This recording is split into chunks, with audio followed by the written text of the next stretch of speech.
pemerintah Kabupaten Ogan Komering Ulu Selatan melalui Kementerian Agama menetapkan besaran zakat fitrah 1446 Hijriah tahun 2025 Masehi sebanyak 2,5 kg beras atau sebesar Rp35.000 per orang.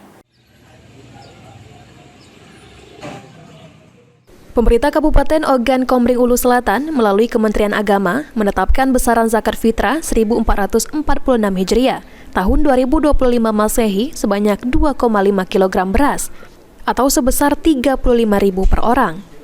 Besaran zakat fitrah ini sendiri dihitung dari harga beras sebesar Rp14.000 per kilo. Ketetapan ini berdasarkan hasil rapat bersama antara pemerintah Kabupaten Oku Selatan, MUI, tokoh agama dan organisasi keagamaan tentang zakat fitrah untuk Idul Fitri tahun 2025. Dari hasil rapat itu telah disepakati beberapa poin penting, diantaranya besaran zakat fitrah atau makanan pokok senilai 2,5 kg per orang. Di kantor Kementerian Agama Oku Selatan menjelaskan tentang besaran zakat fitrah sesuai dengan hasil rapat yang telah kami laksanakan dengan unsur ormas Islam, kemudian dengan jajaran pemerintahan daerah.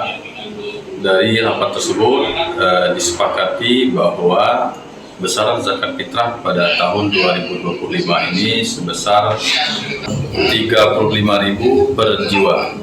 Kemudian untuk fidyah itu sendiri adalah sebesar Rp30.000 per hari. Sri Fitriana, PAL TV.